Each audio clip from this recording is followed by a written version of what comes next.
നമസ്കാരം, കൊട്ടാരക്കര മീഡിയയിലേക്ക് സ്വാഗതം. പ്രധാന വാർത്തകൾ. എഴുതിയ കവിത പോലെ അനുജയുടെ മരണം, ദുരൂഹതകൾ ഇനിയും ബാക്കി.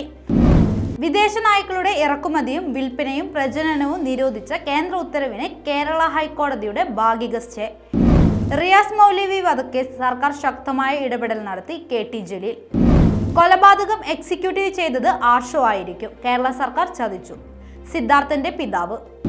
വാർത്തകൾ വിശദമായി.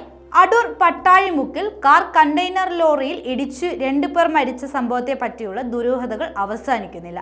അധ്യാപികയായ നൂറനാട് സ്വദേശിനി അനുജ രവീന്ദ്രൻ, ഡ്രൈവറായ ചാരമൂട് സ്വദേശി ആഷിം എന്നിവരാണ് വെള്ളിയാഴ്ച പുലർച്ചെ നടന്ന അപകടത്തിൽ മരിച്ചത്. സമൂഹ മാധ്യമങ്ങളിൽ കവിതകൾ എഴുതിയിരുന്ന അനുജയുടെ കവിതകളിലെ വരികളിൽ നിറഞ്ഞു നിൽക്കുന്ന മരണത്തിന്റെ സാന്നിധ്യമാണ് അവരുടെ വിയോഗത്തിന് പിന്നാലെ ചർച്ചയാകുന്നത്.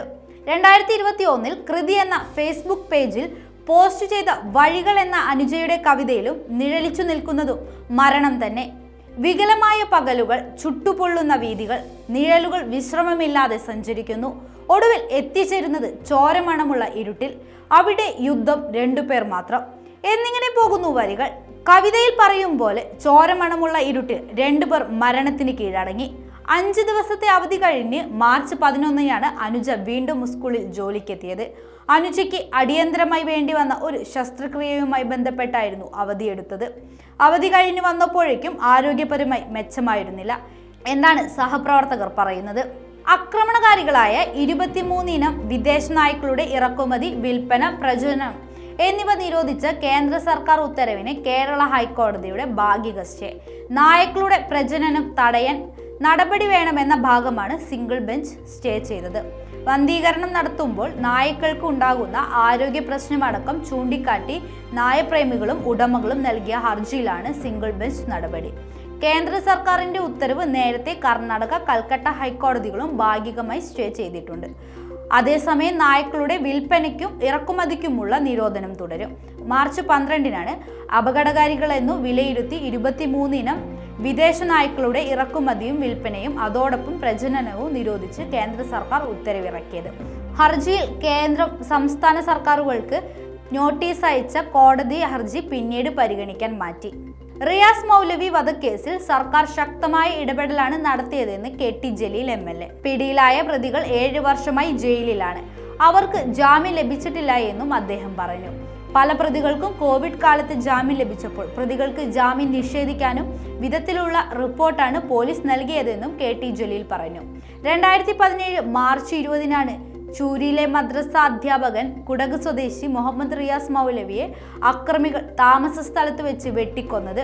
കേസിൽ പ്രതികളായ 3 പേരെയും കാസർഗോഡ് ജില്ലാ സെഷൻസ് കോടതി വെറുതെ വിട്ടിരുന്നു.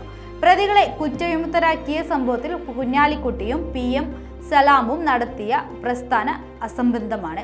കോടതി എന്ത് വിധി പറയും എന്ന് നമുക്ക് പറയാനാകില്ല. ലീഗിന്റെ ഒത്തുകളി പ്രസ്താവന നിരുത്തരവാദപരമാണ്.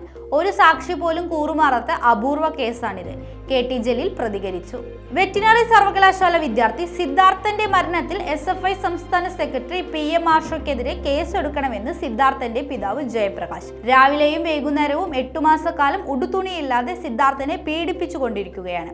Anti ragging സ്ക്വാഡിന്റെ റിപ്പോർട്ടിലുള്ളതാണിത്. അവനെ ഉപദ്രവിച്ചു കൊണ്ടിരുന്നത് 2 പെൺകുട്ടികൾ കണ്ട് ആസ്വദിക്കുകയായിരുന്നു. അവരെയും അറസ്റ്റ് ചെയ്തിട്ടില്ലെന്ന് ജയപ്രകാശ് ആരോപിച്ചു. ആർഷോ കോളേജിൽ വന്നുപോയോ ഇല്ലയോ എന്നത് മൊബൈൽ പരിശോധിച്ചാൽ മനസ്സിലാകും. എത്ര ദിവസം പൂക്കോട് റേഞ്ചിൽ ഉണ്ടായിരുന്നു എന്നത് സൈബർ സെൽ പരിശോധിച്ചാൽ മനസ്സിലാകും. യൂണിയൻ റൂമിൽ പോയിട്ടാണ് സിദ്ധാർത്ഥൻ ഒപ്പിട്ടിരുന്നത്. ആ ദിവസങ്ങളിൽ ഒരിക്കൽ പോലും യൂണിയൻ റൂമിൽ ആർഷോ വന്നിട്ടില്ലെന്ന് പറഞ്ഞാൽ ആർക്ക് വിശ്വസിക്കാനാകും? ആർഷോ അവിടെ ഉണ്ടായിരുന്നു, അത് പരിശോധിക്കണം. അവസാന ദിവസം കൊലപാതകം എക്സിക്യൂട്ട് ചെയ്തത് ആർഷോ ആയിരിക്കുമെന്ന് ജയപ്രകാശ് സംശയം പ്രകടിപ്പിച്ചു. മാവോയിസ്റ്റ് ട്രെയിനിങ് കിട്ടിയവരാണ് ഇവർ, തീവ്രവാദികളാണ് SFI. ഇപ്പോൾ തന്നെ 150 കേസുണ്ട് ആർഷോയുടെ പേരിൽ. കേസ് CBI അന്വേഷിക്കട്ടെ എന്നും സിദ്ധാർത്ഥിന്റെ പിതാവ് പറഞ്ഞു. CBI അന്വേഷണത്തിൽ കേരള സർക്കാർ ചതിച്ചതാണ്. ആഭ്യന്തര മന്ത്രാലയം തന്നെ പറഞ്ഞു പറ്റിച്ചു.